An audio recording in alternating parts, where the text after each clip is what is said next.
armed conflict between the forces of China and Japan.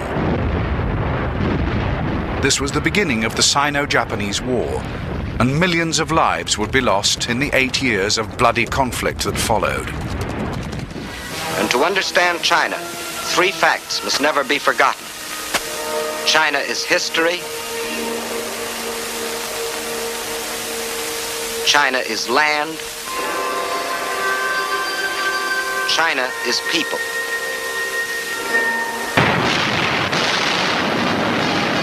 China is now our fighting ally, or more accurately, we are China's.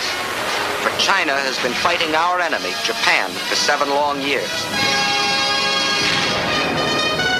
Why is this?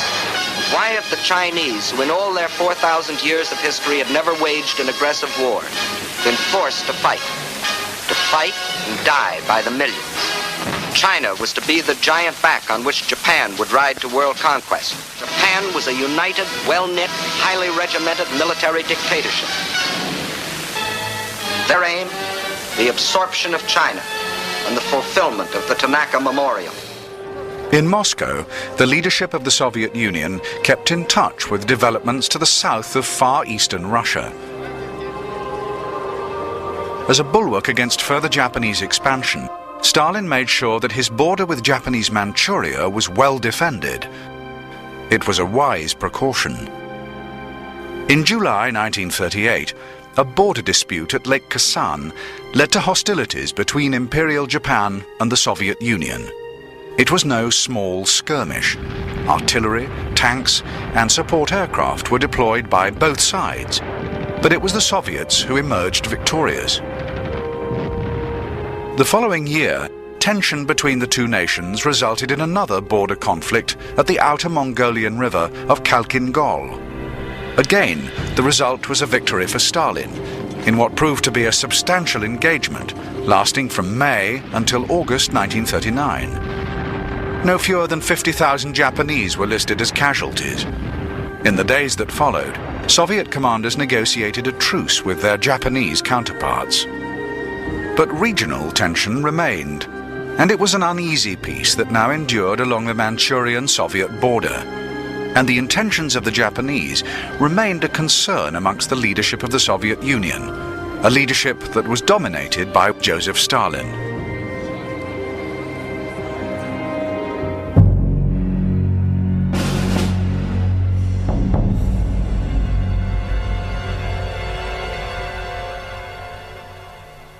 In the course of human history, there have been few political leaders as ruthless as Joseph Stalin. A Georgian peasant by birth, Stalin became leader of the Soviet Union in 1924 and remained in power until his death in 1953. Stalin's power was absolute within his borders, as his national cult of personality confirmed. To Stalin, terror and violence were legitimate political tools.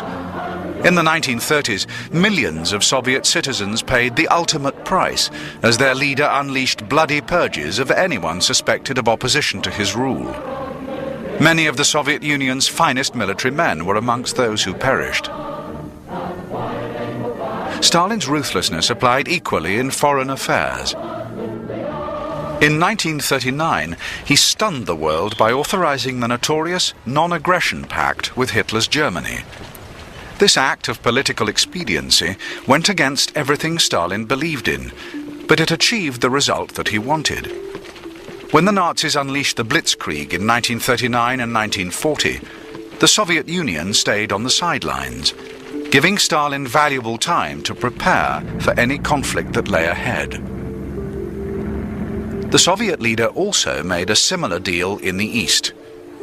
By early 1941, Stalin was increasingly concerned by the potential threat from Imperial Japan.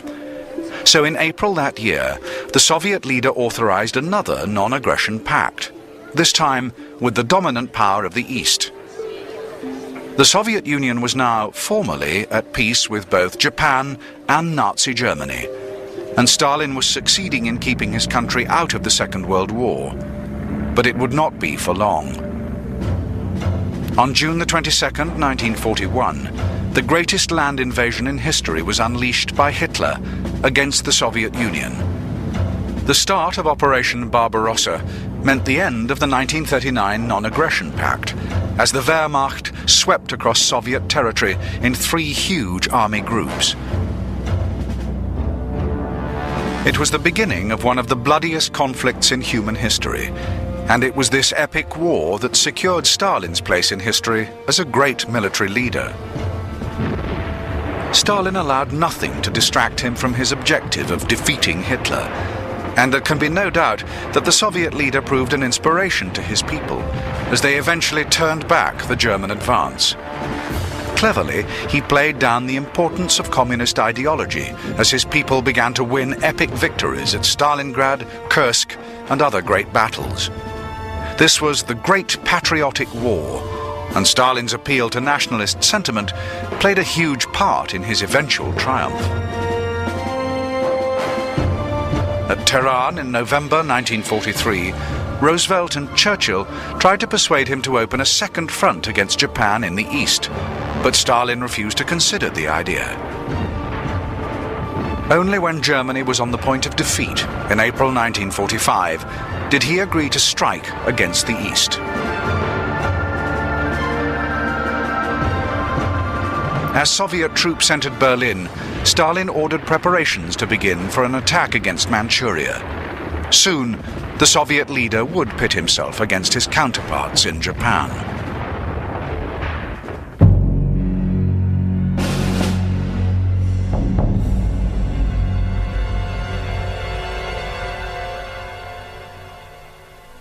For many people today, the figure most associated with Japanese Second World War leadership is General Hideki Tojo, who became his country's prime minister in October 1941.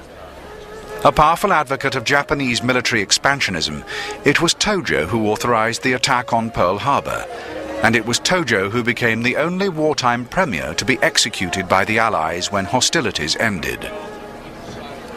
But Tojo was no longer in charge when the Soviet Union began preparations for the attack on Manchuria in 1945. In June the previous year, following Japanese defeat at the Battle of the Marianas, he was forced to resign in favor of Lieutenant General Kumiaki Koizo, a weak leader who himself did not survive in power for long. In April 1945, Koizo was replaced by Kantaro Suzuki, a 77-year-old admiral whose military experience stretched back to the 19th century. He had fought in the war between Japan and Russia in 1904 and 5, and he had succeeded in remaining close to the center of power as the Second World War unfolded. But even as Prime Minister, Suzuki did not enjoy anything like the power of the leader of the Soviet Union. He was certainly not his nation's head of state. That title belonged to the hereditary emperor, Hirohito, the ultimate Japanese leader. Hirohito had the status of a god amongst his people, and he was theoretically above the business of day-to-day politics. But we know that the emperor took a great interest in the progress of the war. The extent to which he influenced policy remains a matter of debate today, but there can be no doubt that as a symbol of Japan, the divine emperor was a powerful inspiration for his armed forces. The loyalty of the Japanese soldier to the emperor bordered on the fanatical. Death in battle was a joyous expression of that loyalty, and the imperial cult contributed much to the sheer ferocity with which the Japanese went about the business of war. It is significant that the Soviet Union remained fearful of this fighting spirit. But the favorite exercise is bending their backs each morning to Hirohito's holy palace. It develops the spine.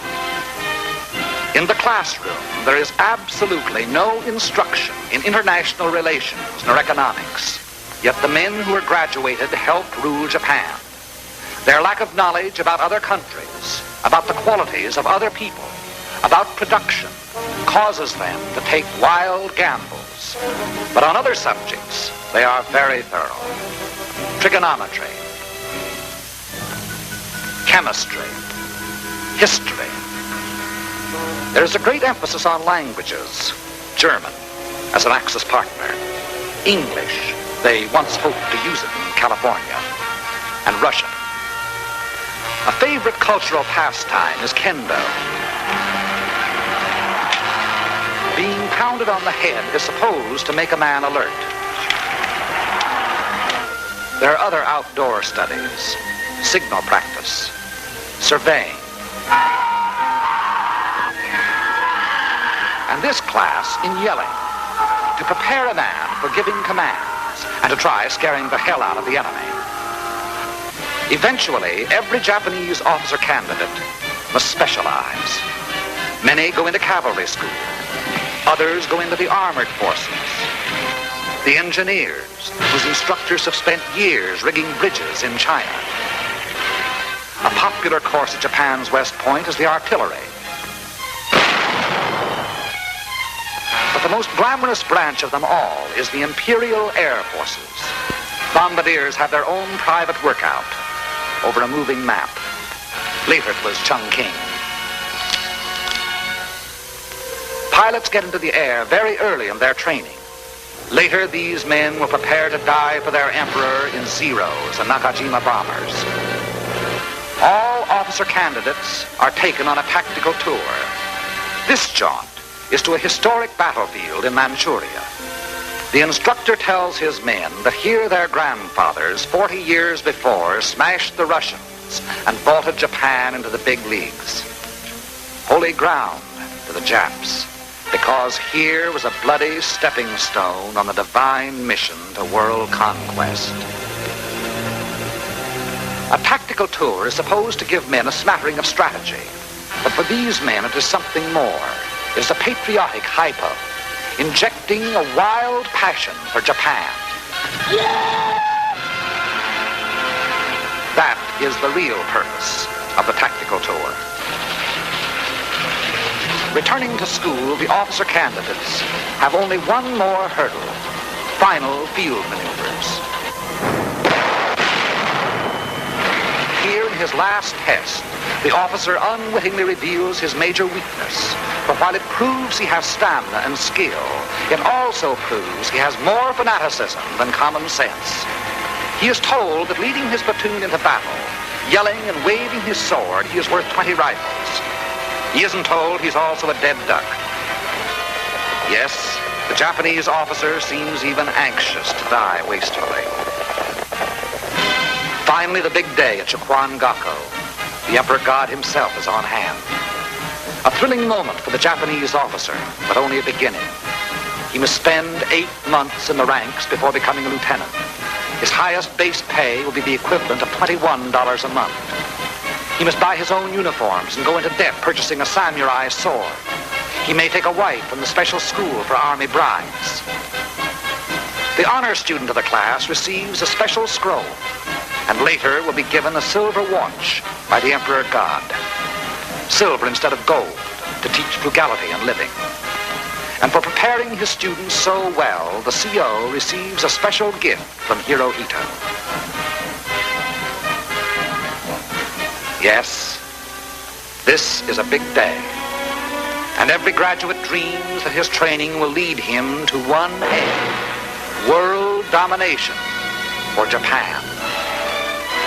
But it's being proven otherwise in the stream of ashes being returned to Tokyo.